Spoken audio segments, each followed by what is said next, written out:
When Samsung aired the commercial with Jay-Z announcing his new album, Magna Carta Holy Grail, during the NBA Finals, and in it he said, "We put the album out on July 4th. We need to write new rules. I was like, okay, he's about to kick some knowledge. Wait. When I first heard this, I was like, really, Jay? You gonna drop the album? No single at all? Nothing?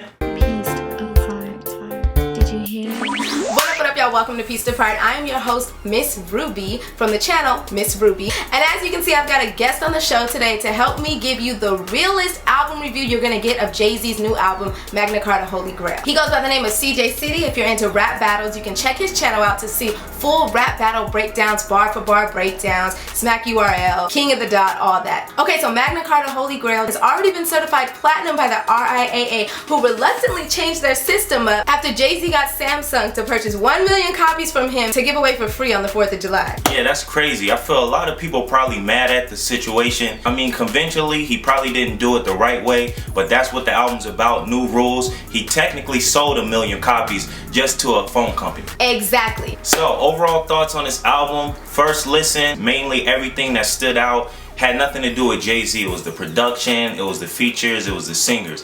But as we start to break this down and we start really listening to the lyrics, just a deep meaning in every song, I would advise everybody really get this album a second listen to and really break down these lyrics, because every single song has a meaning to it, and he's speaking the truth to it somewhere. And I appreciate the fact that Jay-Z pulled the best of the best together to collaborate on this album. We're talking top tier entertainers with longevity, Beyonce, Nas, Justin Timberlake. We're talking producers like Pharrell, Timbaland, Rick Rubin. It's a legendary move in itself, so let's see if this album lived up to its hype.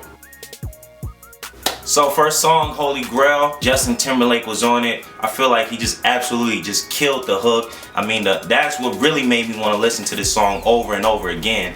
But if you listen to the song, it sounds like they're speaking to a girl, but they're actually talking about the game. And they're talking about how fame, it'll bring you down, and they just get stressed out at times. Shout out to The Dream for writing these lyrics and giving birth to the idea of this song. As he said, Jay's addressing the controversy of fame, what it's like to be loved and hated by the same audience. He gave examples of what fame did to people like Mike Tyson, MC Hammer, Kurt Cobain himself. Talks about how he loves the attention, but not when it gets so bad that he can't even take his own daughter out the house. I think it was a perfect way to begin this album. I feel like the beat got like a real street vibe, real grimy feel to it, and most rappers will probably get on there and they'll probably boast about the drugs they sell, the money that they make, but I feel like Jay-Z took that beat and he boasted about like he's on another level. I want a Picasso. Like, I don't want cars, I don't want jewelry like the normal people. I want a Picasso, these $1 million paintings, while you guys are wasting your money on $1,000 chains and things of that nature. Cha-ching! Cha-ching. New rule number 1. He actually starts the song off talking about how he wants a Picasso and then leads into saying he is the modern day Picasso. Good transition. Okay, this is the song everyone is raving about production-wise. Pretty much he names the song after Tom Ford. Same thing as Picasso. I feel like he's just showing people these are the type of things I do with my money. He's setting himself apart. And at first listen, it just sounds like he's just shouting out Tom Ford. That's the stuff he's on. But on one of his lines, he says, "Pardon my laughter, y'all only flagging on beats. Pardon my laughter, I think y'all sweet." So he's kind of like mocking these rappers, and then he goes into saying, "I don't pop mollies like I buy Tom Ford." Like, a lot of people, they're popping mollies and they're going into that whole fad, but he's just setting himself aside. Exactly, and in a recent Billboard interview, the designer Tom Ford, who this song was named after, expressed his flattery for the plug. Okay, first off, I'm not a fan of Rick Ross, so I could have done without his part. But I thought it was interesting that Jay-Z included a snippet of Pimp C in the beginning, talking about the mentality of black people and why we're so drawn to material possessions. Also, I want to note the juxtaposition between Jay-Z and Rick Ross's lyrics. They both talk about things they possess in this song, but Rick Ross does it in a real nigga type of way, talking about his Reeboks, bad bitches, and $100,000 cars. Meanwhile, Jay-Z uses Italian language to talk about sipping fine wine in exotic locations. It's a great point. I didn't even really notice that. I just like listen to the song, I vibe to the song. Something about Rick Ross' voice, it just sounds good on the record.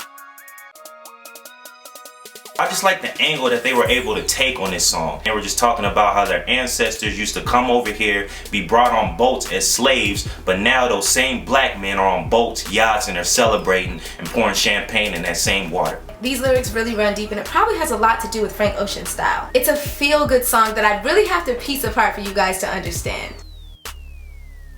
Yes, that stands for Fuck Up This World, another song that takes you back to Jay-Z 10 years ago as far as subject matter goes, but it has a new school production. He begins with the lines, "Don't be good, my nigga, be great," and proceeds to discuss ways that niggas who usually get a bad rap for fucking shit up can now fuck shit up in a good way. By getting rich and making something out of themselves, that is. He's just telling us to get up, we gotta go make something of our life, but he's just pretty much putting it in terms that we can relate to. Somewhere in America? Miley Cyrus is still twerking.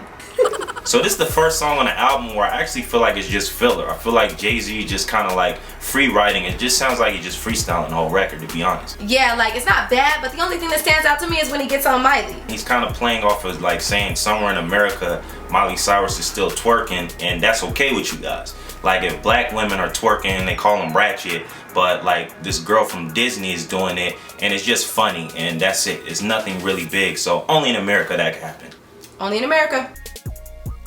Okay, this one begins heavy. The bass is crazy, and lyrically Jay-Z is going off about how famous he is. Says lines like, "Fear is your only god." Talks about turning a goat into a man, uses Bible names and references to describe his accomplishments, basically portraying himself to be a god, as described in the opening lines. Sounds familiar. At first listen, the beat kind of threw me off, so I didn't really listen to the song that much, but as I came back, I just discovered that this song probably has the most meaning on the album. Jay-Z is pretty much just talking about all the Illuminati rumors and stuff like that, but if you listen to the hook, it's pretty much like implying, have you ever been to heaven? Have you ever been to those gates? No, so stop judging me. Jay-Z, I feel like he's just really just defending himself on this, and he's just speaking out on what he believes in. Exactly, and I was really challenged by this song because anytime Jay-Z addresses Illuminati rumors, I'm all ears. He has a line that says, "Conspiracy theorists screaming Illuminati, they can't believe this much skill in a human body." And I have to agree because seriously, the Illuminati rumors are getting ridiculous. On the other hand, I'd say this is by far the furthest Jay-Z has gone with the godlike comparison. He suggests questioning religion until your questions are solved and mentions that your religion creates division, which is arguable, but he also has a line about God being his chauffeur and says his lines are like verses from the Bible. Seems like a lot, but if you look at the chauffeur line as him saying God is the driver of his life, the song moves from being one-sided to controversial. So I feel like this is just another comparison song, Jay-Z just being more blatant with it, just pretty much saying that I'm on another level than you guys, I'm better than you. On one of the lines he was just talking about the truth in my verses versus your metaphors is still better. So he just like implying that I might not spit metaphors and I might not rap with the punchlines, but I speak the truth and that's still better than most rappers. And I just feel like Jay-Z needed at least one song to get all of his ahs out. Ah. So, not only am I a diehard Beyonce fan, but I feel like she killed it in this song. It begins with a classic harmonious intro where she sings about not caring about having the perfect cliche love story. Of course, she's referring to her and her lover boy Jay-Z. And the whole song is dedicated to their imperfectly perfect relationship. By the way, I'm pretty sure this song is part 2 to their original 03 Bonnie and Clyde that came out 10 years ago.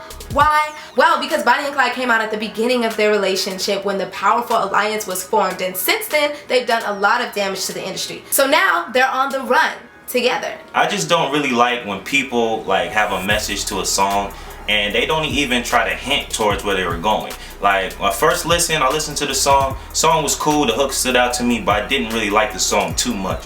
And then I start to question, well, what does part 2 mean? And then I found out, oh, that was the Bonnie and Clyde song, so that made me appreciate the song better. I just feel like you don't have to like blatantly tell them, but just kind of hint towards where you were going.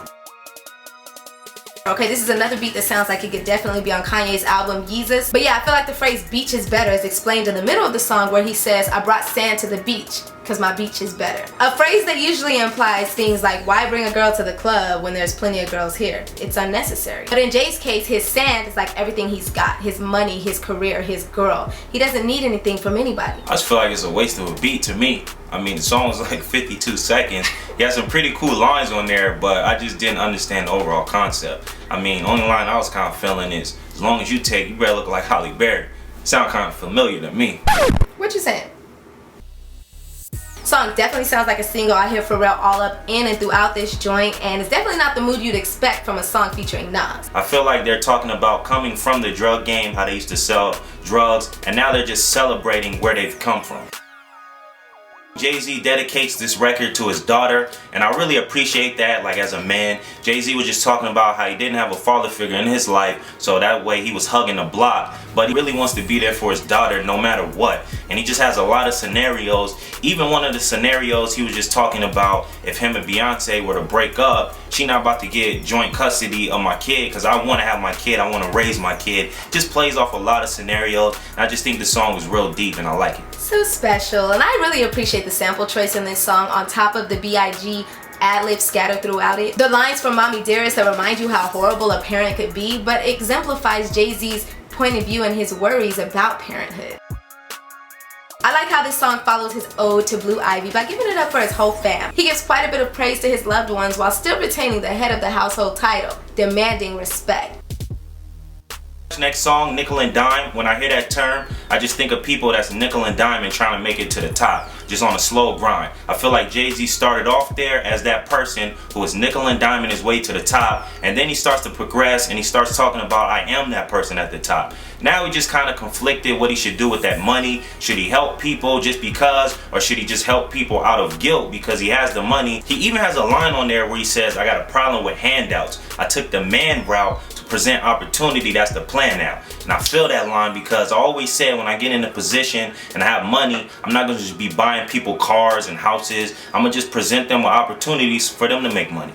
Exactly, he said it, and I always say that too. Like, I know what it's like to need help, we all do, but I also know what it's like to struggle, hustle, and make a way. Meanwhile, people who are sitting around that aren't as proactive survive on handouts. And we look back like, dang, am I giving to help them out or giving to help myself feel less guilty about having more? Which reminds me, he has a line about giving that says the purest form of giving is anonymous to anonymous. And he explains this in his book. Like, if you give without knowing or caring who you're giving to, and not letting that person know who they're receiving from, then it is anonymous to anonymous, and it doesn't come with guilt. No one feels indebted to the other.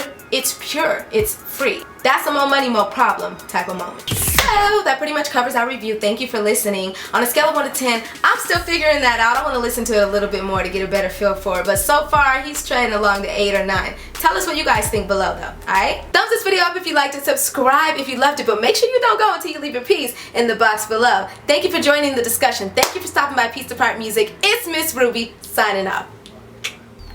And CjCity, you guys already know what it is. CjCity TV on YouTube. Make sure you check me out. Bar for bar breakdowns. Shout out Miss Ruby, Piece to Part Music. You already know what it is. Peace.